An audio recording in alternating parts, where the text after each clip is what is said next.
Hello বন্ধুরা, আমি রেখাস ব্লগে তোমাদেরকে অনেক অনেক স্বাগতম। আশা করছি তোমরা ভগবানের কৃপায় একদমই ভালো আছো, একদম সুস্থ আছো। আর আমিও ভালো আছি, একদমই সুস্থ আছি ভগবানের কৃপায়, তোমাদের আশীর্বাদে। আর দেখো দিদিভাই আর আমি বনগা লোকালে উঠেছি। আর আজকে আমাদের ভাগ্যটা এতটাই ভালো ছিল, বনগা লোকাল এত ফাঁকা, ভাবা যায় কখনো, কল্পনার বাইরে। তারপরে দেখো একটা ছোট্ট বাবু কী করলো, সেটা এই দিকে একটা যা দরজা ছিল, সে এই দরজাটায় ঝুলোঝুলি করছিল। আমি এমন বকা করলাম, সে ভয়ে আবার ওখানে গিয়ে বসলো। এই যে জাম কাকুর পাশে দরজাটায় দাঁড়িয়েছিল।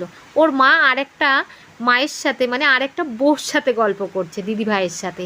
তো কেমন দেখো, বাচ্চাটাকে ছেড়ে দিয়ে গল্প করছে, পড়ে যায় কিনা তার কোনো হুঁশই নেই। তো আমি বকে দিলাম। তারপরে জাম কাকুটা বলছে, তুমি কি জামগুলো ছবি তুলেই খাবে নাকি? আমি বললাম হ্যাঁ। তারপরে যখন স্টেশনতে নামছিলাম, তখন ঠিক মুখে এই কাকিমাটা কাঁকড়া নিয়ে বসে আছে। আর এই কাঁকড়াটা খেতে না আমার ভীষণ ভালো লাগে, নোনা কাঁকড়া। তো দারুণ লাগে খেতে। কেমন করে আছে দেখো। দিদিভাই তো ভয় পাচ্ছিল প্রথম দিকে। আমি জিজ্ঞাসা করছি, কাকিমা তোমার কি গরম হচ্ছে? বলছে হ্যাঁ। তো যাই হোক, দিদিভাই বলছে তোর তো একটুও ভয় নেই। তো আমি না এটা ভাবি কিনবো যখন বাড়িতে যাব তখন, কিন্তু সেই আসার সময় না আমার মনে থাকে না। তারপরে দিদিভাই বলছে তোর ভয় লাগে না? ওই কাকিমাটা কেমন করে ছিল সেটা নিয়েই আমরা হাসাহাসি করছি। তারপরে দেখো মিষ্টির দোকান পড়েছে এই গলিটার মধ্যে, আমরা মিষ্টির দোকানে ঢুকে গেলাম।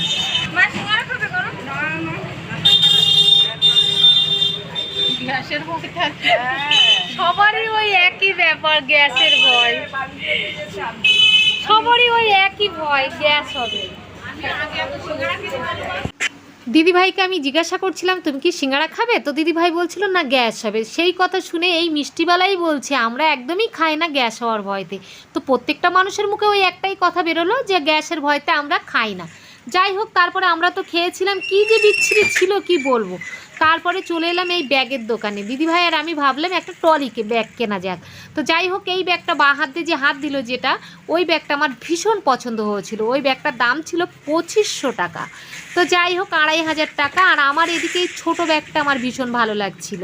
দিদিভাই, মেজ দিদিভাই ওই বড় ব্যাগটা, ট্রলি ব্যাগটা নেবে বলছিল, আমি এই ব্যাগটা। তো এই ব্যাগটাই বললো 400-500 টাকা দাম। তো এই শুনে আমরা ছেড়ে পালিয়ে গেলাম। তারপরে অটোর জন্য দাঁড়িয়েছিলাম। দাঁড়ানোর পরে যেটা হচ্ছে বন্ধুরা, এখানে বিপত্তারিণী পুজো হচ্ছে। আজকে যে বিপত্তারিণী পুজো আমরা না একেবারেই ভুলে গেছিলাম। তো ওই জন্য আমরা না আমিষ খেয়ে ফেলেছি আজ। তারপরে দেখো অবশেষে আমরা অটোয় উঠে গেছি। আর অটোতে দিদিভাই সামনে বসেছে, আমি পিছনে বসেছি। তার কারণটা হচ্ছে সামনের দিকটায় জায়গাও ছিল না, আর আমার পিছনে বসতে না আমার ভীষণ ভালো লাগে, কারণ পিছনটা দেখতে পাই আমি, সেই জন্য। তারপরে আরেকটা অটোয় উঠেছিলাম আমরা, সেটা আমি আর ভিডিও করিনি। তারপরে চলে এলাম বাড়ি। এসে দেখছি আমার মা টিভি দেখছে, পাশের বাড়ির বৌদি টিভি দেখছে, আমাদের বৌদি টিভি দেখছে। বেশ একটা জমজমাট পরিবেশ। আর বৃষ্টি হচ্ছে বলে, বৃষ্টি হচ্ছে বলবো না, মেঘলা ওয়েদার। তো এই যে ঘোষ দাদাভাই এসে গেছে, আর দিদিভাই ঘোষ দাদাকে জিজ্ঞাসা করছে তুমি ভালো আছো কি না। তো এই যে একটা জিনিস দেখাচ্ছি, এই যে দুধ নিচ্ছে দেখেছো, এর আগে না আর এক বালতি দুধ নিয়েছিল। তখন না আমার একদমই ইচ্ছা হচ্ছিল না যে আমি ভিডিও করব। তারপরে ভাবলাম না একটু ভিডিও করি, কারণ কাল সকালবেলা উঠে তো বাড়ি চলে যাব, তখন তো আর দেখানো হবে না। তো দেখো কেন দেখাচ্ছি বারবার, এটা বলছি তোমাদেরকে। এই যে দেখো, এই যে আমার বাবার হাতে একটা বালতি, আর এই যে ঘোষ দাদার হাতে একটা বালতি, এটা 2 বালতি দুধ হয়েছিল। তারপরে আমরা চলে গেছিলাম কোথায় জানো, আমরা চলে গেছিলাম আমার কাকার বাড়িতে। আর কাকার বাড়িতে যাওয়ার পথে একটা বৌদি দিদি ভাই এই যে বেগুনি ভাজছিল। আর বৌদি দিদি ভাইটা বেগুনি ভাজছিল এত সুন্দর করে, পুরো কি বলবো, পেঁয়াজি আর বেগুনি ভাজছে, তো পুরো মনে হচ্ছে বাজারের মতো। আমি বলছি তুমি দোকান দিয়ে দাও, আর ওনার বর বলছে না না ভালো বানাতে পারে না। দেখো তোমরা বন্ধুরা, এত সুন্দর মুচমুচে বেগুনি বানিয়েছিল, আর পেঁয়াজি আমাদেরকে খেতেও দিয়েছিল। আমরা খাচ্ছিলাম না জোর করে।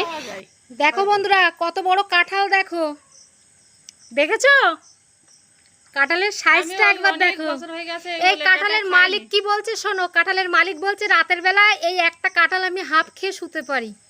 আশ্চর্য ধরনের কথা।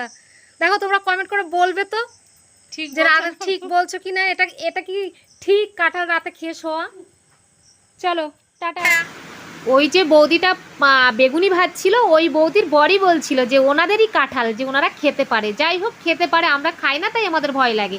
অবশেষে আমরা চলে এলাম কাকার বাড়িতে। আর এই যে ছোটো কাকিমা বসে আছে, ওদিকে মেজদিদি ভাই, আর এদিকে মেজো কাকিমা। আর মেজো কাকিমার ছেলের, বড় ছেলের ছেলে ওই যে নিচে শুয়ে আছে। দেখো দেখো একটা দুষ্টু, দেখো দেখেছো, দেখো সবাই এটা হাসো তো শোনা, দেখো হাসো। পারো না? এ বাবা, বলে আমি হাসতে পারি না, দেখেছো? পারো তো, একটু হাসো, সুন্দর করে হাসো। বাবা দেখো কি সুন্দর, এই দেখো এটা বাবা, দেখো এই বাবাটা তো বাবারে বাবা। দেখো বন্ধুরা, যে বাচ্চাটা আমার কোলে বসে আছে এই বাচ্চাটা হচ্ছে আমার ছোটো কাকার ছেলের বাচ্চা।